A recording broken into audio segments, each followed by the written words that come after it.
I'm your host, Justin Lada. Took last week off, had a bit of a long weekend, and doing a podcast on Monday morning or Monday afternoon seemed like it was going to be a little bit difficult, so I do apologize, but we're back this week, and we've got a special guest coming to us from Marco, I believe. Are you with the team out in Richmond? Are you back in Akron?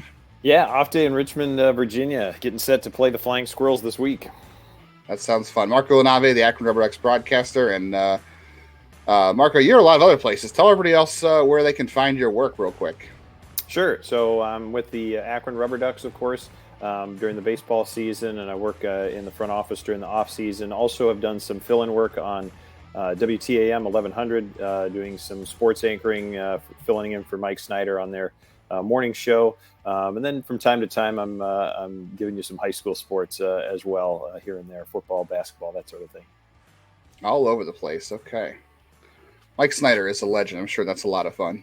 Oh, yeah. Oh, my gosh. And he was so welcoming when he, kind of filled me in on the details of what to do last fall and when I got started there. So, great to work with all of them there.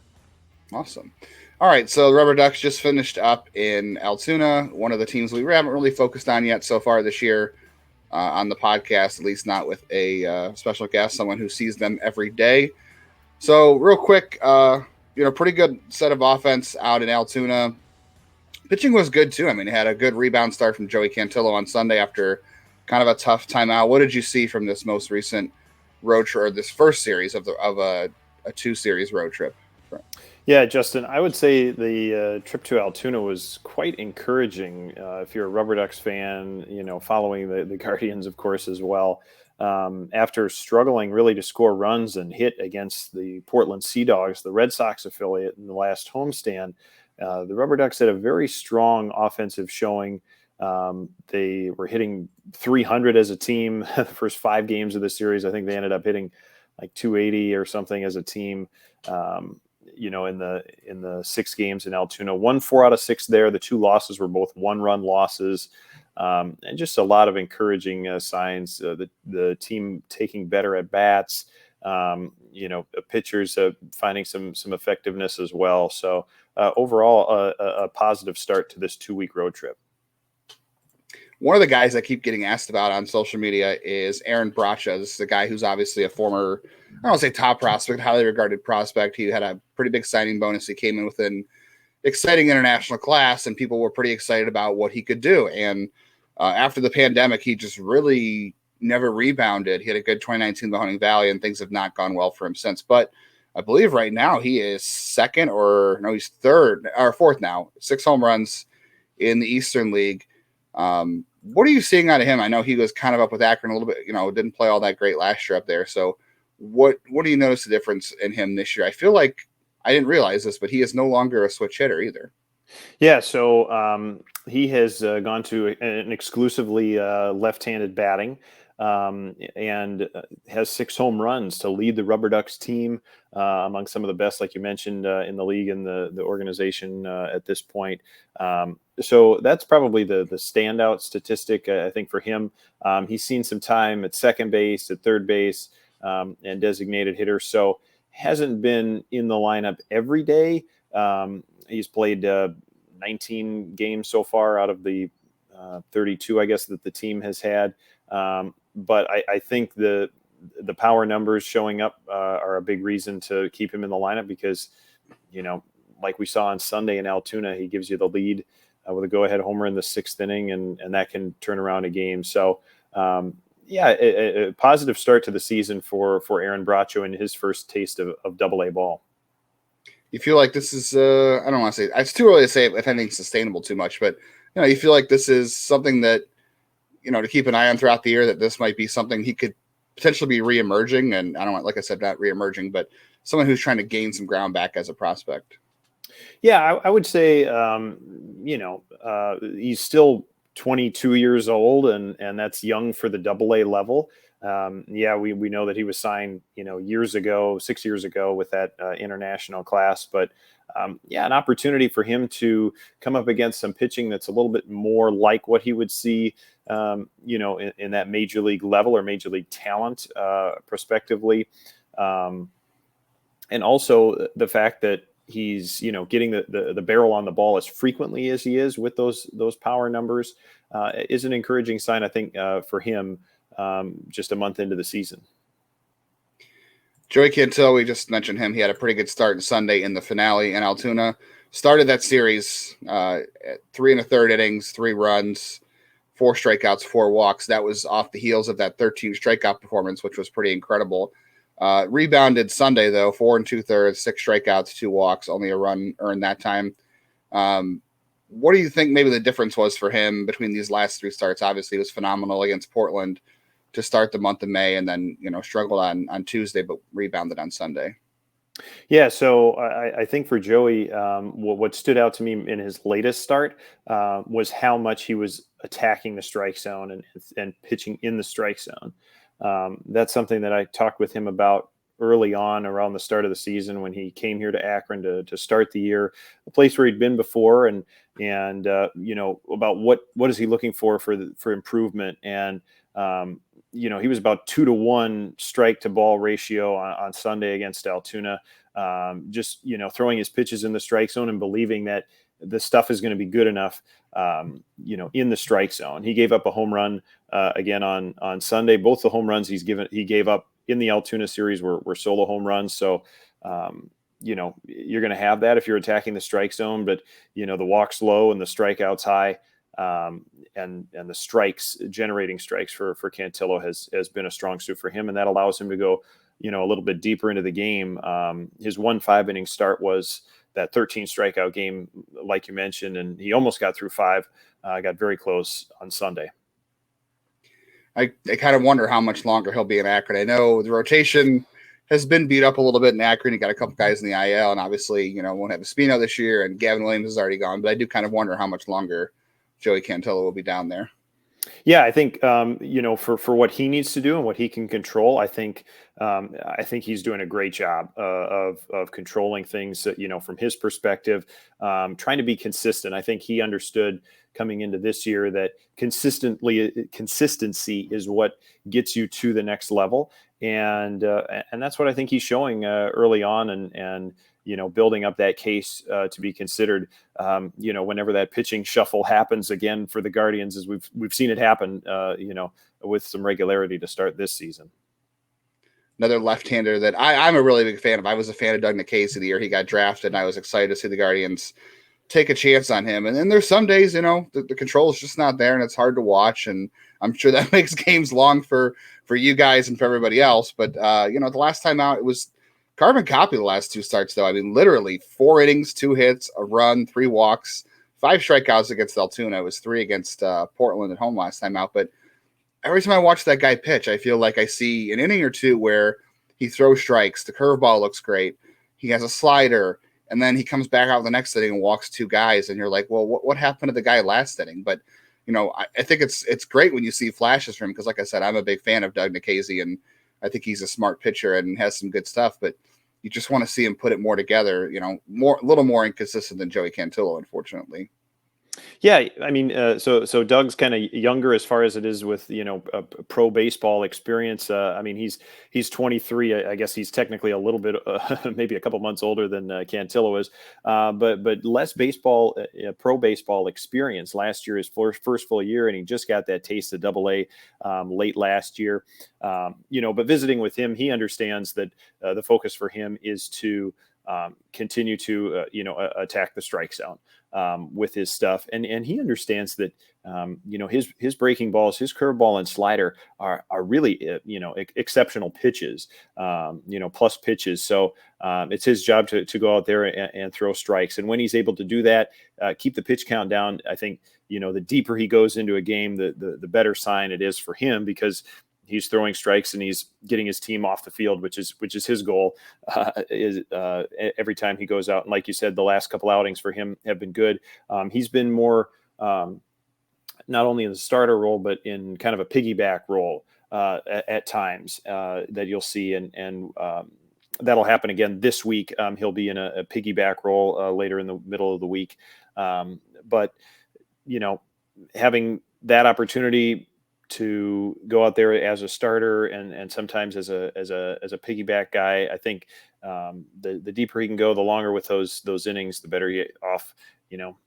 He's going to be, the more efficient he is going to be that indicator.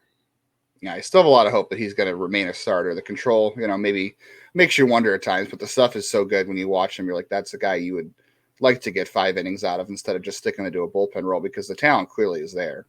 Yeah, for sure. And I think, his mindset is still that of a starter for sure, even though he's going back and forth.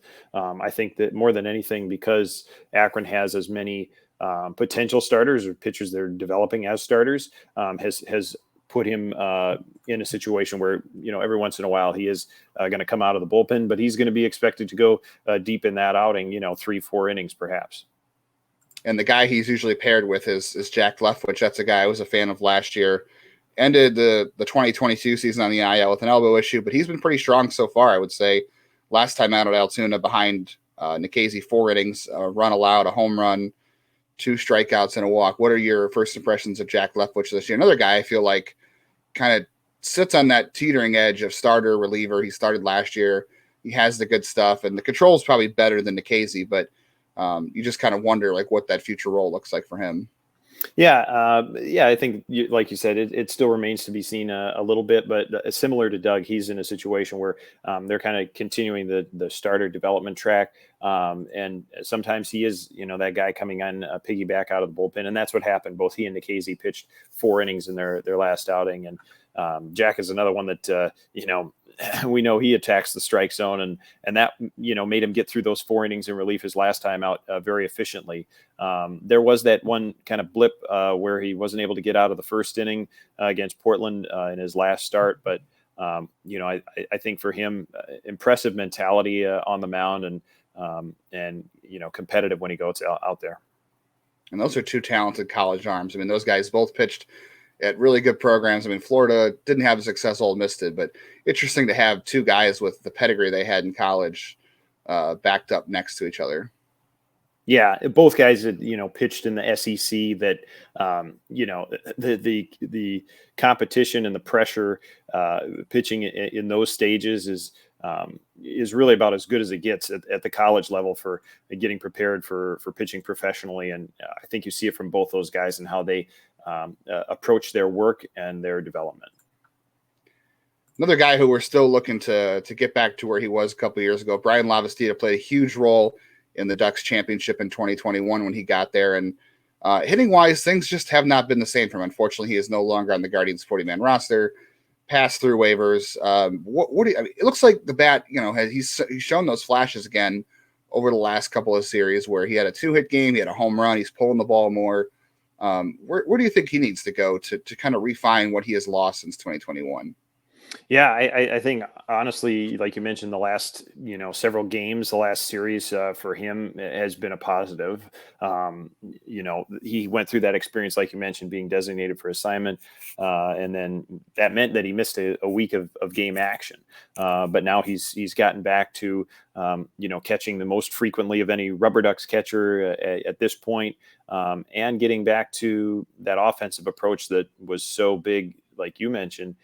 For the RubberDucks to win that 2021 league championship. And we're seeing it more with, how he played in the series in Altoona, 7 hits, 7 runs batted in the span of 1 week, and using the whole field, which I felt was really a strength of him offensively.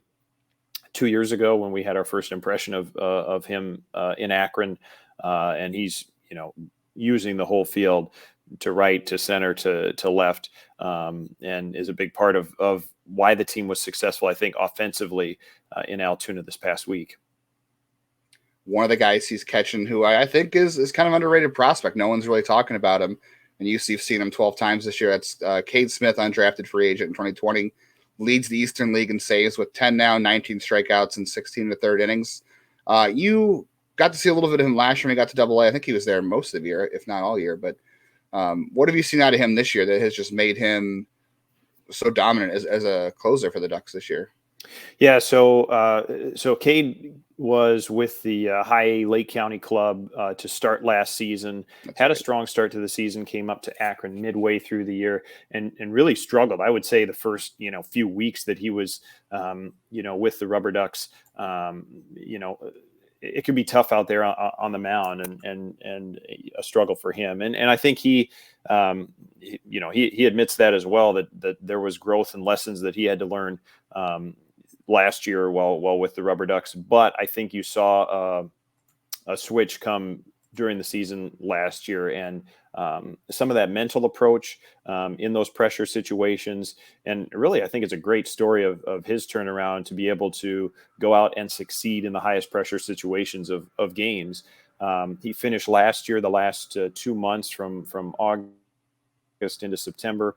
He saved 8 straight save chances, and now to start this season, he's converted his first 10. So it's clear that he's the guy that they lean on at the end of games right now. And talking with manager Ruglis Odor as well, he has high praise for Cade Smith and how he's approached his preparation, how he's developed, mentally and his approach out on the mound, such that really, his prospects for pitching late in games, at the end of games, is really high right now. And it's great to see from a guy who, you kind of felt for him as he started and struggled at his first chance at Double-A, but turned it around midway through last season, and now is such a key piece to the Ducks being able to close out close games so far this season.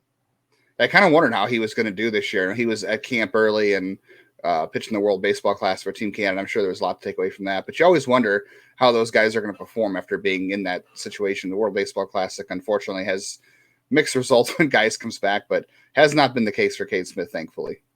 Yeah, and he spoke very positively about that whole experience for him as a young professional pitcher, getting to be around some other young guys who are pitching for Team Canada, but also some of the veterans who have done it for a while, and then go into games that, I mean, how can you create an atmosphere that's a full major league stadium and maybe even a little bit more like a major league postseason game than it is maybe a regular season game when he got to pitch, for Team Canada out in Arizona. So, I think he really felt like the lessons that he learned from last year, how to be mentally, focused and comfortable in those spots, those pressure situations, it gave him a lot of confidence from what he was able to do, applying that to that situation in the World Baseball Classic.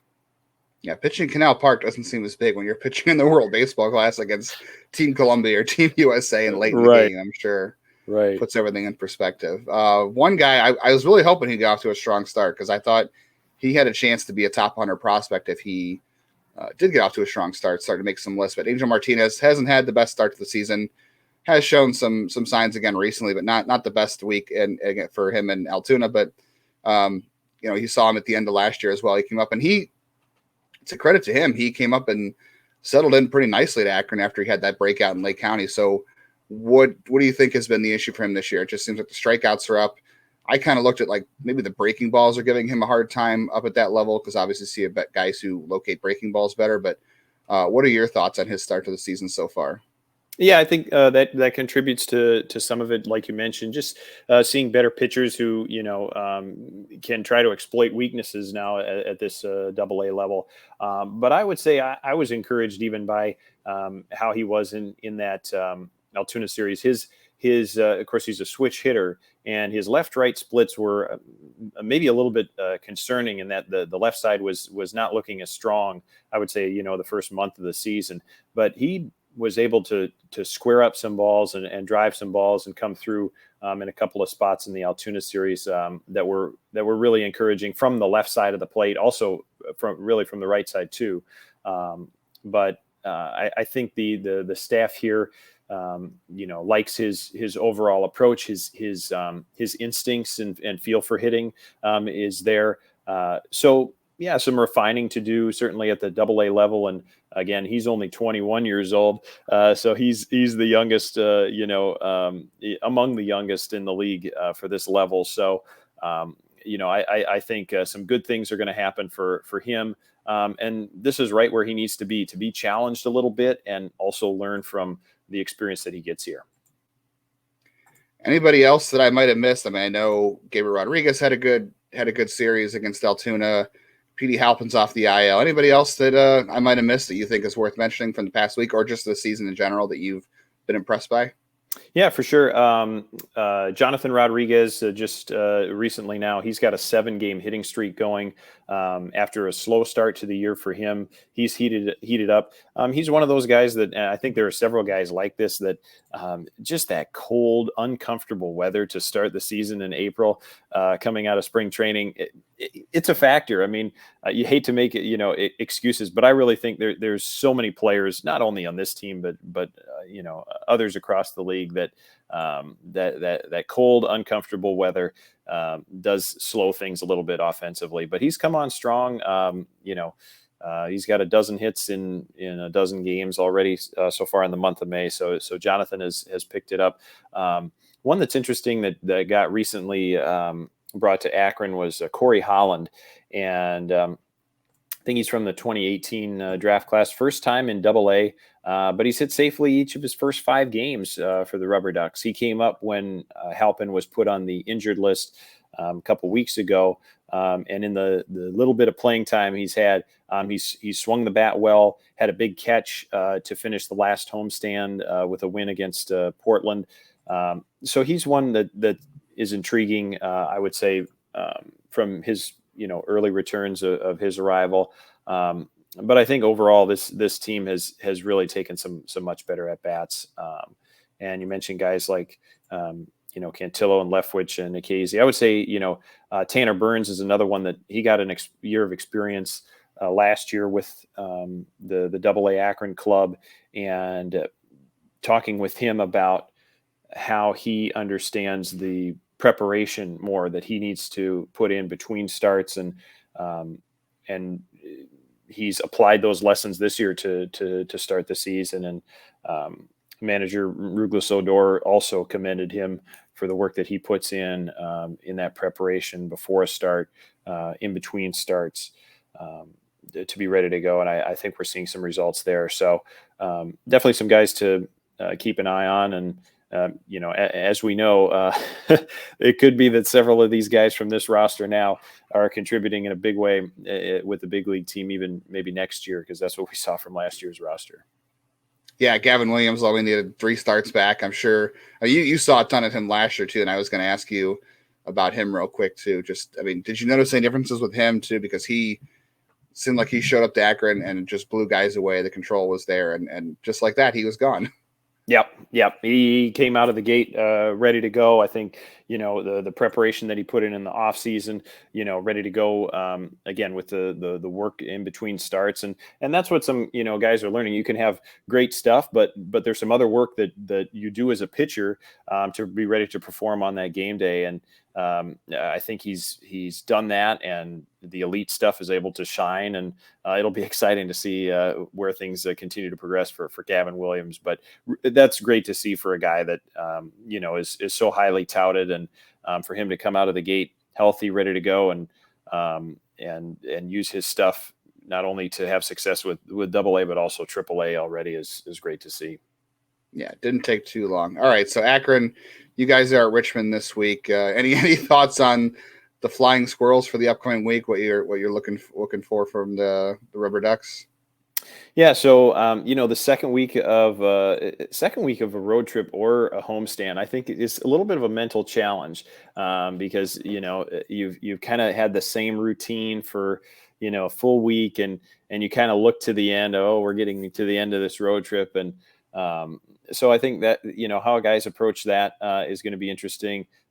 Richmond is a fun environment because they have a loud stadium. And they draw the fans out, very well here. We're going to see probably, more so with the weekend games as well. And Richmond is a team that they've got a lot of returning players, experienced players at the AA level, and they're right there in the thick of the race. I think there's 5 teams within a game and a half right now in the Yeah. Southwest Division of the Eastern League, including Akron and Richmond. So this can be one of those separator series. It's the only time these teams meet in the first half. So this will be a meaningful series. Yeah. How are you feeling about the 12 game? You guys don't do a lot of this. I think every team does like one 12 game roadie. And how are you feeling? What are you going to do to keep yourself going on this long road trip? Yeah. So the way the schedule shakes out, we've got 2-week road trip, then a 2-week homestand, and then another 2-week road trip Oh, wow. for the RubberDucks. So this is an interesting stretch of the year.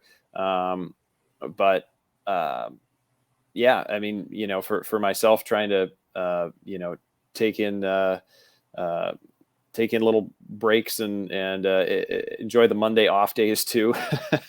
Like today, going and kind of looking around downtown Richmond. I hadn't had a chance to do that, visiting here a few times in previous years, but have an off day. So it's like, all right, let's check out and get away from it a little bit.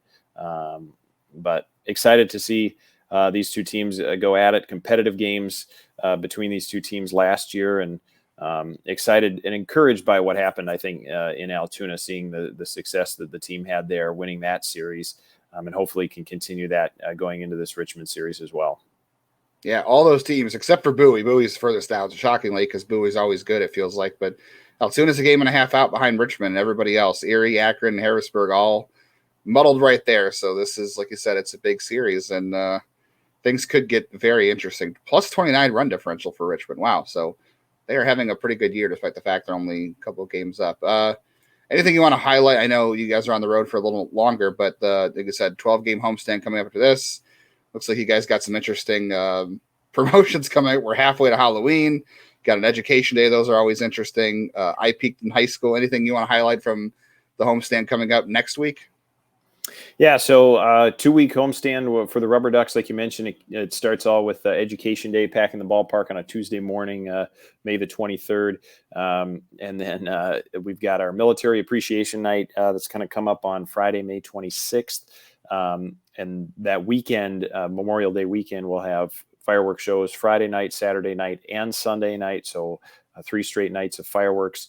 It'll be 7:05 Friday and Saturday, and then 6:35 on Sunday. So a great way to celebrate the ballpark. Of course, Memorial Day we're actually off, but then the rest of that following week we'll host the Hartford Yard Goats. First time that Hartford has come to Canal Park, the Rockies affiliate, since 2019. So it's been 4 years now, and we'll have the fireworks Friday and Saturday. First bobblehead giveaway is going to be on Saturday, June 3rd. That's of Karen Parsons, who played Hillary Banks on The Fresh Prince of Bel-Air. The RubberDucks are going to wear some fun themed jerseys that night too. So plenty of reasons to get out to the ballpark. And this will be the only stretch that the Ducks are home between now and late June.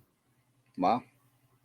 Well, that ballpark is always fun when it's packed. So I'll hopefully get down there sometime. I got my wedding coming up in the middle of June. So I'm still trying to plan my trip to Akron, but I will definitely see you down there at some point this year. Oh, congratulations. That's awesome, Justin. Yeah. Well, enjoy that. Yeah. You can't pass the fun of that. So, yeah. Well, I'll let you go and enjoy the rest of your off day, Marco. And I appreciate you jumping on and doing this, and let everybody know what's going on down with the RubberDucks. Yeah, thanks so much, Justin. Thanks for having me, and we're looking forward to seeing everybody at Canal Park here over the next few months. Yes, get out to Canal Park and visit the RubberDucks and say hi to Marco. Thanks, Justin. Marco.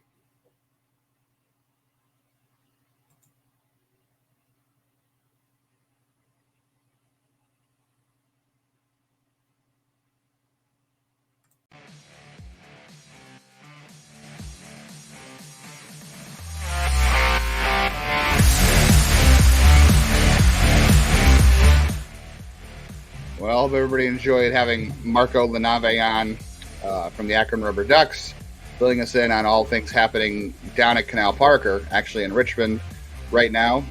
So to appreciate him taking time out of his off day down on the road with RubberDucks. Make sure you're checking out his broadcast. Does a great job with interviews too, I will say. Pre-game show for him.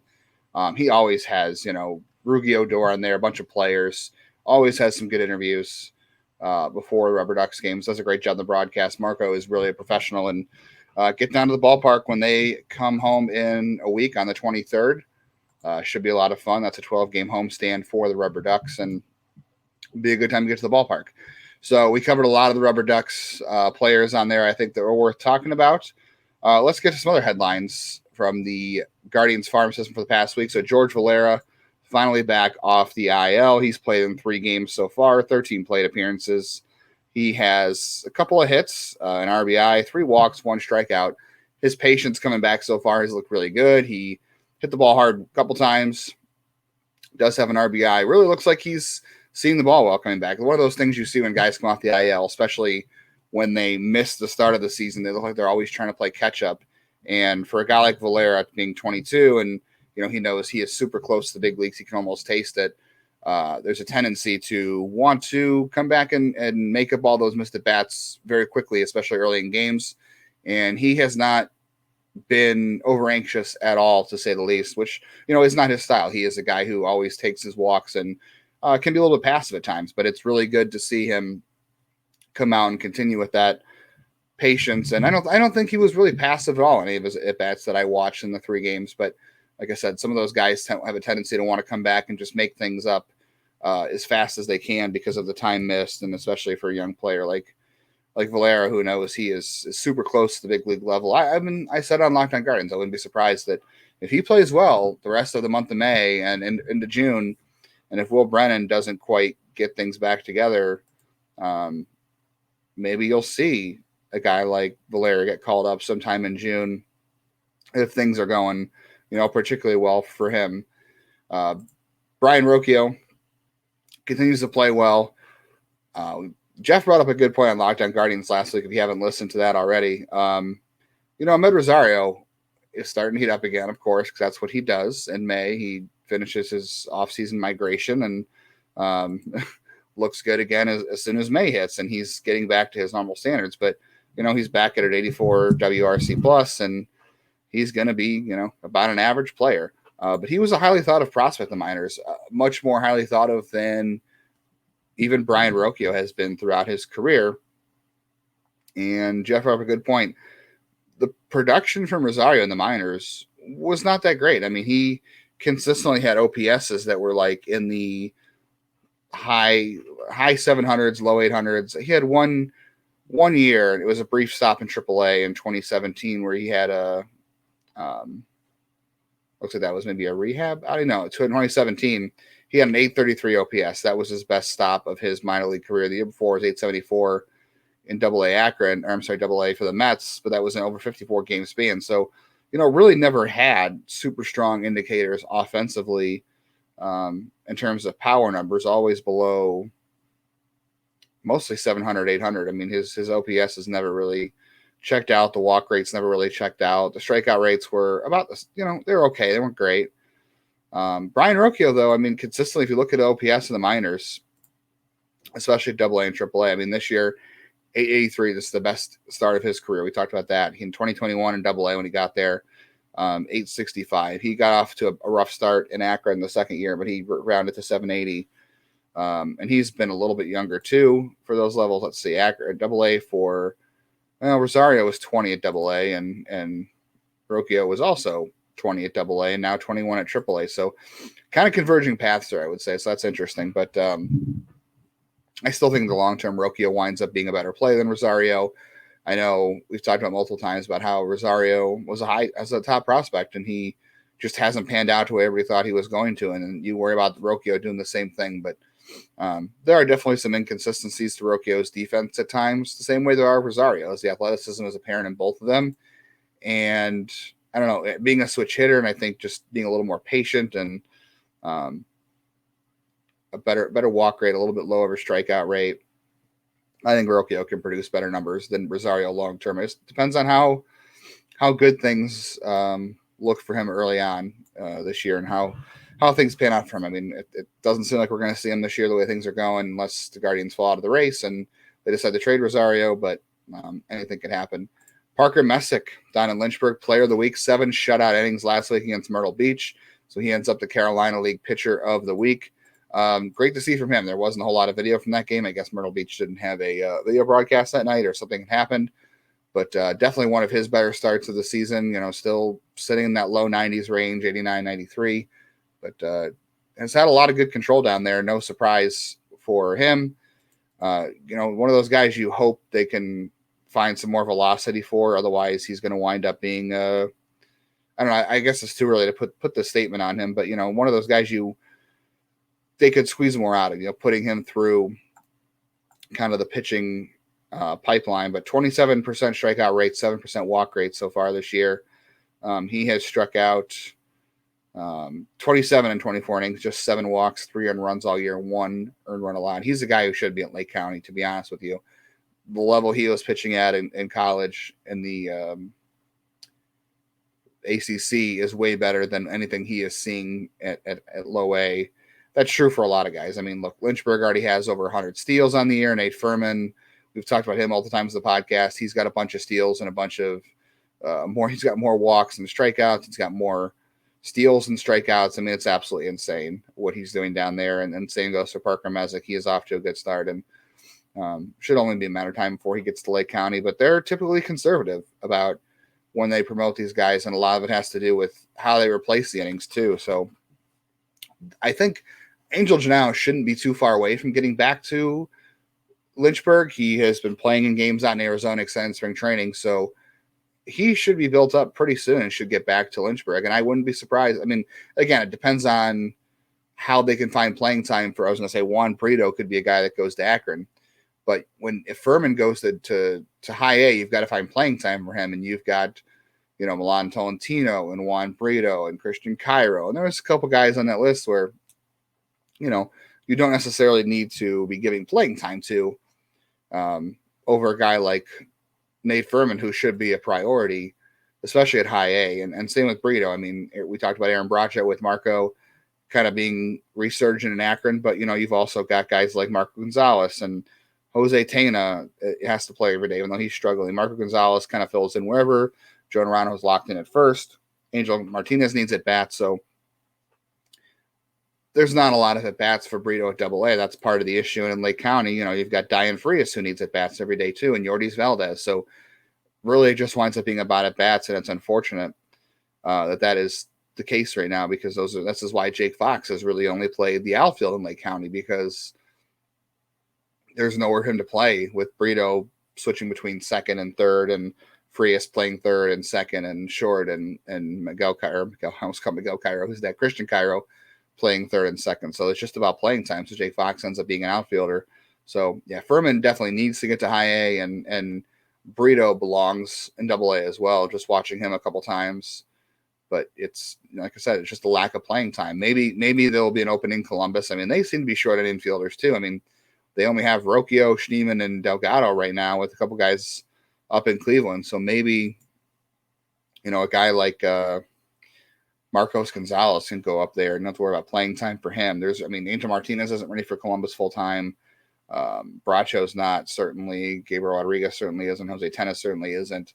But, maybe they can create some playing time for him. And they did just bring Petey Halpin back off the IL, like we talked about too. So he'll be playing again, which means less playing time for one of those outfielders, like Corey Holland. I don't know if he goes to AAA. They don't really need outfielders either, but it allows you to create some DH spots too. So hopefully sometime here in July, you'll see some movement on that end. Well, but maybe Lynchburg can move up Furman when Janau comes back, because they've got to fill infield spots too and get innings out of guys. A lot of people asking about Bo Naylor this week too. Bo Naylor obviously had a really good weekend. 2 home runs off of Reds prospect Andrew Abbott on Saturday night. Plus he walked twice. One was an 11-pitch at bat, which was really impressive.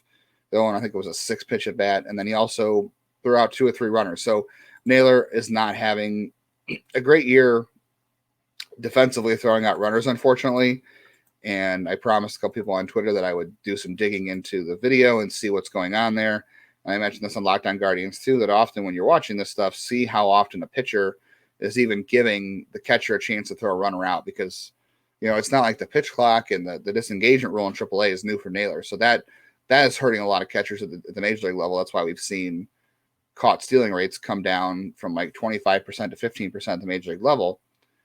and these aren't new rules at AA or AAA, I should say, for Naylor. So he's used to that. So that's not the case. But, you're working with a lot of 4A pitchers, the guys who are up and down, in and out of the rotation and different roles. That can contribute to things. They're working on stuff. But Naylor's only thrown out 5 of 44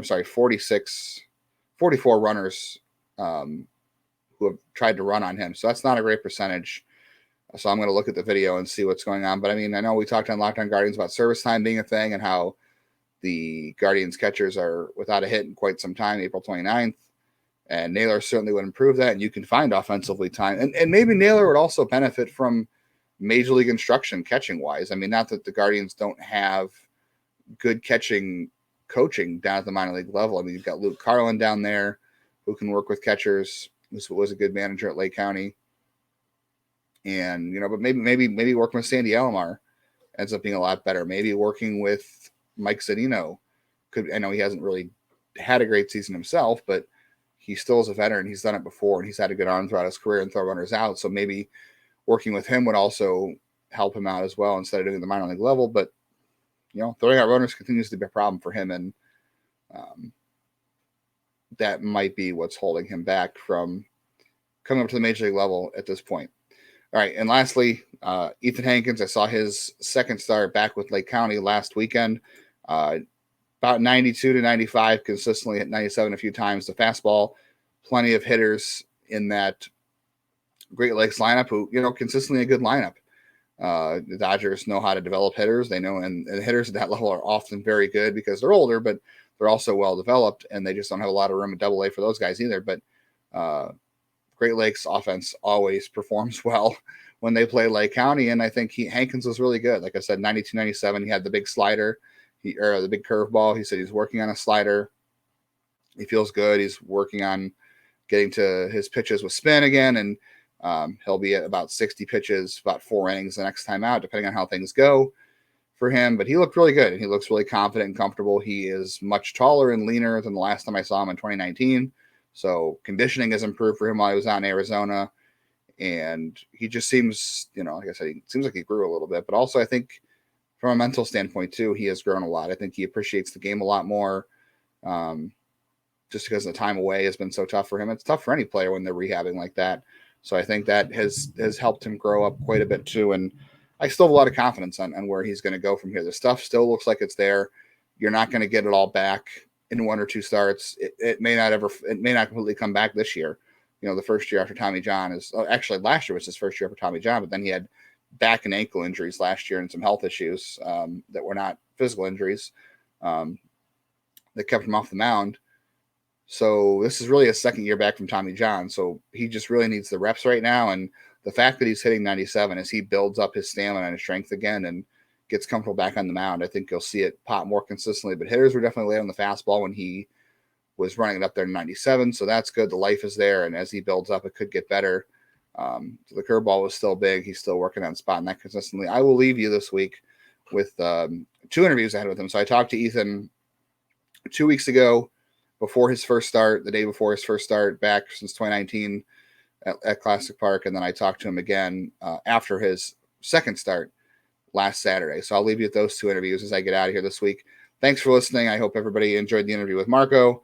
Looking to have our buddy Pat Ellington on here in the next week or so to talk about the captains. I meant to have him on last week, and like I said, the weekend got the best of me. Had a lot going on and needed Monday to recover. Didn't feel like doing the podcast. So thank you for all who are listening and staying with us, and hope to have more interviews again soon. So here are those interviews with Hankins, and everybody have a good week, and let me know what minor league players and teams you're watching this week and who you'd like me to focus on. Thanks. All right, welcome back, Ethan. How's it feel? You're going to make your first start since 2019 on Saturday. It's really surreal. Like I can't even put into words like the things that I've been through and like the hardships and all the support that I've gotten. I would not be here without them. But I can't even put it into words. It's been so long, and I love the game so much. It's all I think about. So getting back out there is I can't sleep. I'm not going to be able to sleep for the next few days. So you're excited? Yeah, I'm ecstatic. I can't wait. Are you nervous at all? Does it feel like your first start all over again? Not really. I'm really just anxious to get back out there and just see how my stuff plays. You know, I mean, it's been 3 years since I've been out there and like competed in like an actual environment that like I want to be in, and like it's a competitive environment where a hitter wants to defeat me just as bad as I want to defeat him. Where in Arizona, it's not like that. It's more of a practice environment. You get through reps like it's just nothing. Where here, it's like you want to win, like you care about the name on your chest and you're playing for a reason, and like that's a sensation that like I thrive in. Like I love that, being under the lights, and like I'm not like I'm gonna say I do really good under the pressure. That's not what I'm saying. I just love competing, and I miss being away from the competition so much that like that's one thing that I'm super anxious to get back on the field for. You feel like maybe you've grown appreciation for the game over the last 3 years, get everything that's happened? Yeah, I mean, like obviously when you have something that's been so, like for me, baseball's been the one solid for me my whole life, something that I've always had to rely on, and when that's taken from you, you kind of get like your sense of purpose goes away. You have to find other sense of purposes, and like just growing up so fast the past like 2 years has completely changed my perspective on getting back out here and like just enjoying every second, and like where it kind of can be sad where people think that they should be higher than they are and anything like that, and like I'm just happy to be back out here again regardless of where I am, you know, and that's like all that matters. Like if I go out here and I have fun, I have a really good feeling that I'll be successful doing it. You had some, I mean, really poor timing after everything happened. Like, you know, 2020, everything happened, and then the next year is when the injury came, and then you're still recovering last year. Like, the timing just really got you there. A lot of stuff you just couldn't control. No, of course. I mean, it seemed like it was never going to end, and a big thing for me is just like the group that we have as like our pitching group in general has been the strongest support system of just giving me like a sort of motivation where like when I couldn't find anything, when I was like very like I was so caught up in negative and like just poor, like just bad thoughts and thinking everything was, the world was against me, where like I had to find a reason to like a way to turn that around, and that opened all the other doors where I was able to get healthy and feel so much better about being back like and feeling normal again. Like I was able to make so many more drastic jumps where like last summer, the past few summers, I was down in the dumps and it was like really hard to pull myself out of it when I had things like I got COVID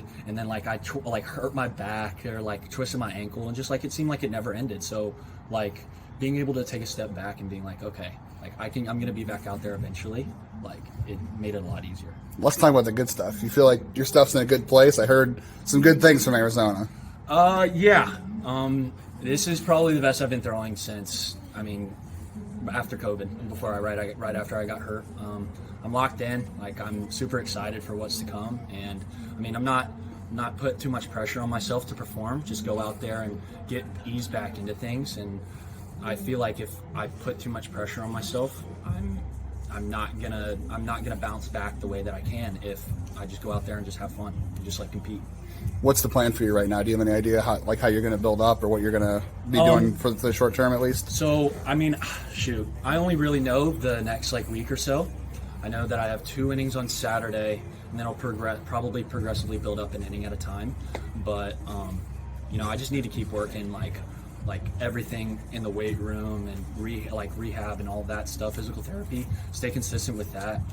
My arm is in such a good spot right now that I should not miss it out in the rest of the season.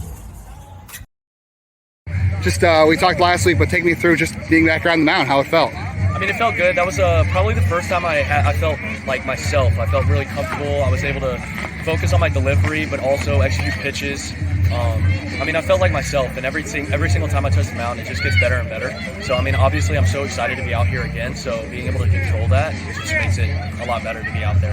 Do you feel like just being back in the mound now, you can focus on the present and, I don't want to say restarting your career, but looking forward instead of looking in the past? No, definitely. I mean, like, it's a good start. I mean, obviously, the numbers last week don't really do any credit to how good I felt. Like, I mean, it's all just moving in the right direction. And every time I touch the mound, I mean, I'm from bullpens and on the mound in games, I'm making a huge jump progression every single time. So, and just feeling like myself, being able to command the ball up and down in the zone, like spinning stuff is starting to feel like normal again. Have you thrown all your pitches so far? I mean, I know you saw the fastball and the slider night. What else did you? No, that was actually all the curveball. Oh, it was a curveball? Okay, wow. Yeah. So my curveball was actually, I think, pretty hard tonight. I didn't get the velo or any of the metrics on it, but I'm working on a slider. That's like kind of like my 4th pitch. But I think right now my solidified the 3 is fastball, changeup, curveball, and I feel really comfortable with all those. And every single time, like I'm able to work on it in the bullpen, I'm starting to feel like intent, which I was unable to get in the past like years. And your fastball, you were getting some swings and misses, had to feel good. Just seeing the velo return and seeing the guys being late on that. No, I mean, my fastball is my bread and butter. So if I have that, well, it'll be a good game. So, I mean, I felt like I was able to get ahead with it and work on like spinning some stuff and working on some like just stuff, everything. So, I mean, that's really what I'm worried about or working on when I go out here, just getting in it. Where do you go from here? You there? I think it was like 36 last week, 44 tonight. I think it's like 60, 65 next, and 4. That's exciting. Yeah, no, I mean, the inning limit is kind of annoying just because you just want to keep throwing. Yeah. But especially with how good I've been feeling. So, but just got to trust the process and understand that they know what they're doing. Just listen to them. Yeah, I know.